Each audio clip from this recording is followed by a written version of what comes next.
I hope that this video isn't too meandering. I'll do my best. So let me change the colors of my drums here. I prefer that they all be the same color. Why isn't that working? That's strange. Anyhow, maybe I won't change that color. Boom. There we go. Okay. So I have split my drums. So I have kick, snare, hi-hat, open hi-hat, crash, tom, tom, tom. And I have changed the sounds of my drums like I showed you in the splitting drums video. Now, as I went back and actually chose my drums, I do want to point out that I decided to layer different kicks.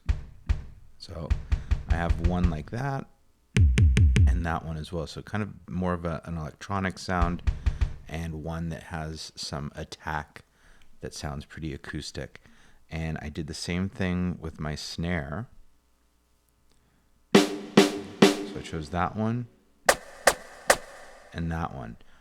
All that reverb that you're hearing is routed to my aux input track. So I have a fairly big reverb at 4.5 seconds, and quite a bit on the snare, because there's so much space in especially in that intro section. I changed my hi-hat, I changed all the tom sounds, everything pretty much. So that is now mixed. Also point out that, the kick and the snare are dead center. I have the hi-hat off to the left at about 53, the open hi-hat equal. I have the crash cymbal somewhat balanced off to the right. I was actually thinking about putting in different cymbals because it's always in threes, and it would be nice for those to be different. And maybe even panned somewhat differently, one slightly to the left, but I'm not getting there yet. And then my toms are panned, the high tom to the left, mid tom slightly to the right, and the low tom a bit more. So if you want it, just maybe we should listen just to the drums a little bit and see how that sounds as they pan and whatnot. Let's start right around here.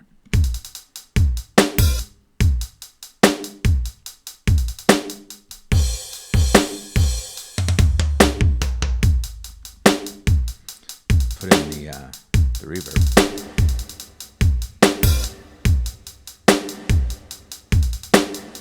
All right, and I do have much more reverb on the snare drum than I do any other of the drums. The toms, yeah, those are big. I want those to be quite big. The kick drum, not as much. So the kick drum, I'm down here at -12. The snare drum, I'm at -5. The toms, 8. All right, what else did I do? So one thing I also want to show you is that I have this guitar part that I had put in. So which is the Dirty 56 Strat with a short delay of about 200 milliseconds at 48% feedback. So that's just giving me a little bit of echo. Now, that had been in the center, and I want to leave the center open for the vocal. So one way that you can kind of play with that is I duplicated this guitar track. I should probably name it more appropriately. Guitar left and guitar right. And instead of keeping it the exact same, because that would not, actually, let's see if I can just show you that. Well, it's a different sound, so it does sound different. So I duplicated it. I came in and I changed the sound. So this is the dirty amped 56 versus the dirty 56. But I also put on a short delay. So this is the mod delay, mono. And I only have it at 25 milliseconds. So the idea, let's see if we can just hear that.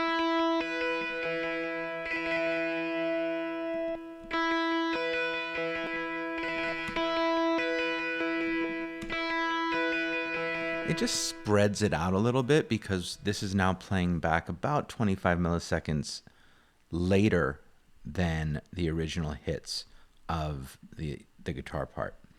Now, then I added a delay for echo. So this one's not for echo. This one is simply to give some spread.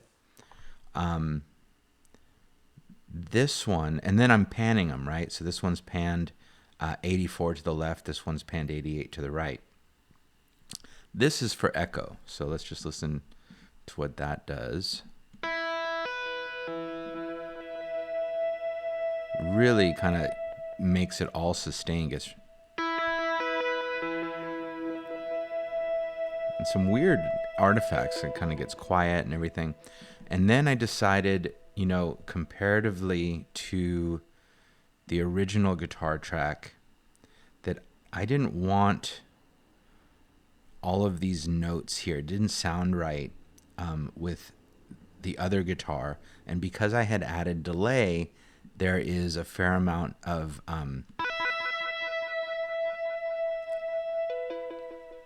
sustain, and I didn't need to play more notes. So I ended up varying the guitar parts slightly.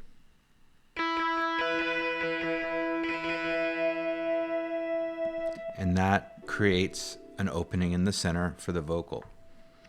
I didn't end up using this one, so I'm going to just go hide that. It's muted. All right, so what else? I think I already talked about the fact that I have two basses. I chose that. It's kind of a sine wave and a tube type bass, but that's just my thing. I did decide, so I have 3 tracks for my chords. My electric piano, my sine pad, and I had at one time had these together in one expand, but I wanted to have them separate, so I just kind of literally put them on different expands. And then I decided that at some point when the chorus came in, that I'd like to have even more layers of something. So I put this saw pad in there. There was this weird 5th sweeper. I turned it off. That didn't sound right, so I turned off because that's playing a 5th of the root note. One thing that I had been playing around with trying, and I'll throw this in here as an idea, is to turn on the arpeggiator. If I click here on the arp and turn this up, turn it on, I should say, and then maybe put in an up and down pattern.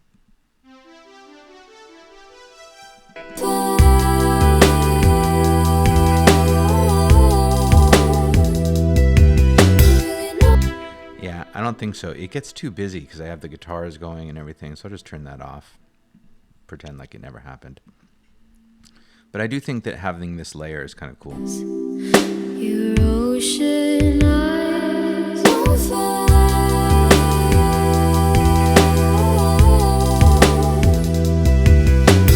You really only hear it mostly on the longer sustained chords, that 3rd and 4th chord, or the 3rd chord of the 4th measure of the chorus. All right. Then there's actually I had quite a bit of fun with this. This last section of the song kind of breaks down into a totally different vibe. So I got rid of my drums and I put a drum loop in. So I went into loops and I chose this random effects groove that sounds like this.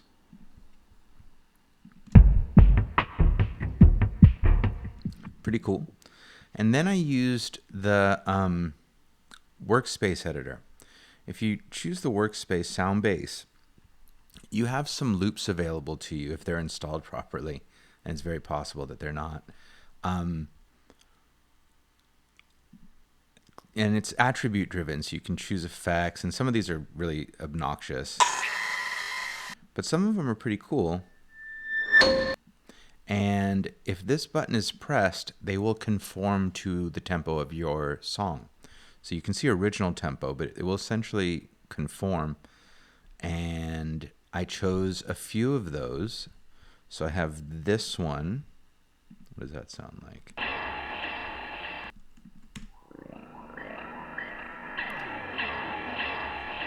Did I pan that, or is it panning? Nope, that's its own panning, but cool. It sounds cool. I have this effects riser. Hello.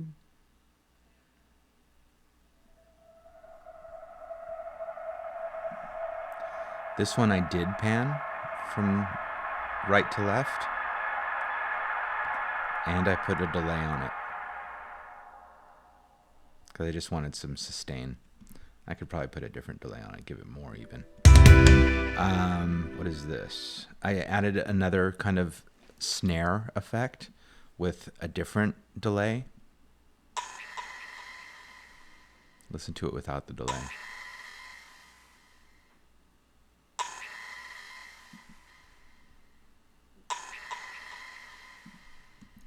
And with this one, with all of them, I have put some fades in. If you come up to the left or right hand side of any clip, well, it's not letting me do that now. If you're using the Smart tool and you come, let's see, I gotta find something that's not edited yet. It becomes a fade tool, and that's kind of useful as you're trying to have things get up to volume at certain times or go down in volume at certain times. So let's just put this all together and see kind of what's going on besides the chords. So we do have this. So this is kind of the music of this breakdown section. Oh, there's also bass.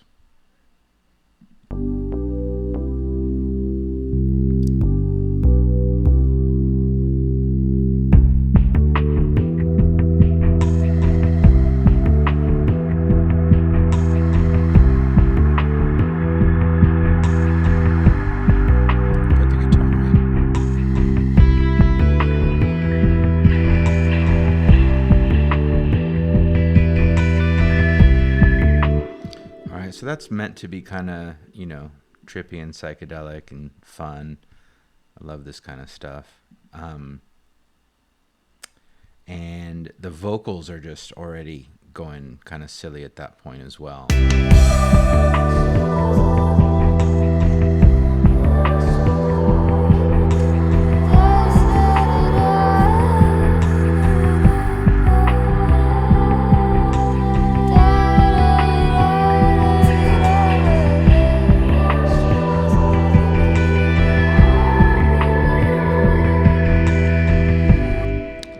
So really this is still much up to you, but if we think about the song, there's kind of the intro without any big drums or anything, then the drums come in, then there's kind of the psychedelic outro, and this is kind of what we got going on.